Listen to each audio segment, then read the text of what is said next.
The National Bureau of Statistics has said that only about 40% of workers in the public service follow due process in their recruitment process.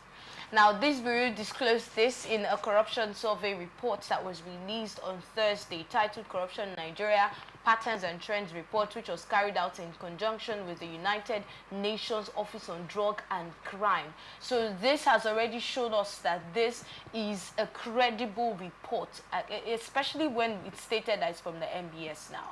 Only 40% of workers were properly recruited according to the NBS now. Yes, Ambassador Ike. You see, when some of these kind of publications and assertions are made, it's very indicting to the intellectuals and the wisdom of our leaders. I am aware that most of these employment engagements, what do you call it? The framework for the employments are being made. And I'm sure screening or whatever is being done based on the requirement of that employment.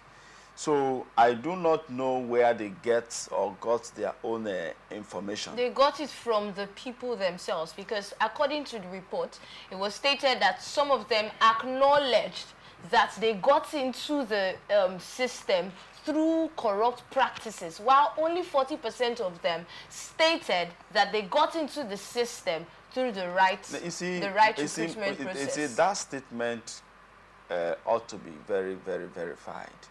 For the fact that maybe I needed an employment, and then in the ill ways of Nigerian way, Mamadu. Man. Or maybe money exchange hand for you to get that employment. It never negates the fact that you were placed among the qualified. So is that not a corrupt practice? No, you see, are we reducing the definition of corruption now? You see, someone who makes such a statement ought to be sacked, because you are saying that you aided. Exactly what they're saying. No, the point is, sometimes people want to mar others to look innocent. You needed a job. The criteria for the job was placed. And you right? didn't meet it. But you paid to get possibly the criteria was there. And then those who run the process, maybe at the back, you said, whatever it would take, give to me. And then you gave the cola, or because of, you are my brother, Imamadu. And then they say, okay, no problem, I will help you, ensure that you get this job. What do you call that, Ambassador? Now, number one, first of all, you were qualified. So we're not talking about people who were qualified, because if you are qualified, I think you're trying to redefine corruption here in a way that is really mild and acceptable. I don't think I'm trying to justify corruption. You're trying to be very careful with your words and being diplomatic at the same time. No, I'm only trying You are saying you asked for it. You said how much should I give you, and then they gave you. It doesn't change the fact that you were qualified for the position and they gave you. No. For instance, they said first degree is the requirement. Your local government identification letter, your passports. You provided everything qualifiable for that job, right? But because the competitors were much, and then you tried to lobby, you try to influence in any way that you thought you need to get this job. And then eventually you got it. So for you, you paid to get that job. So I think that it is a big allegation on the processes of our recruitment, owing to the fact that rules were bent. That's the assertion, which I try to question, to say that I don't think most Nigerians bent rules. Nigerians, we are not completely 100% rule benders. So I think for that allegation is very, very indicting on us. So and I want to ask the government of Nigeria to try and investigate what this report is all about. The National Bureau of Statistics is in Nigeria is one of the most credible agencies that can mine data, they can conduct research. But this research was done in conjunction with another credible body. Initially I thought we could create allowance for about 40% corruption. But now they have come out to say 60% of those who are recruited into the civil service, all other public service, all other agencies came in through the wrong. It's not surprising. Now, there are rules everywhere. Let me take, for instance, the civil service. The civil service is a place where you have the general rules. For someone to come into the civil service, first of all, if we say university degree, you must qualify that university degree and say it is either first class or second class upper. So automatically it has taken out those who made second class lower and third class. Now the job is for a 2-1 person, and a third class person is given that job. A third class person who did not pass his exams well is given that job. That's what that's what they are saying. It's corruption.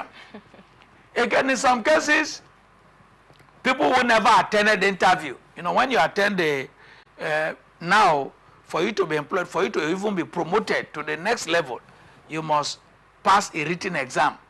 After the written exam, you may also be subjected to oral interview in your department. What are you doing with your office? You should be able to explain general rules and what you are doing with your particular office. So this confession is really indicting, and again it shows how corrupt, how fantastically corrupt the country has become. If out of 100, only 40 persons are admitted or are employed on merit, it means the country is finished. It means Nigeria is finished. What do we do now? What do we do moving forward? Well, moving forward, no, it's not to sack. It's to still emphasize that we need to be more transparent in our recruitment processes.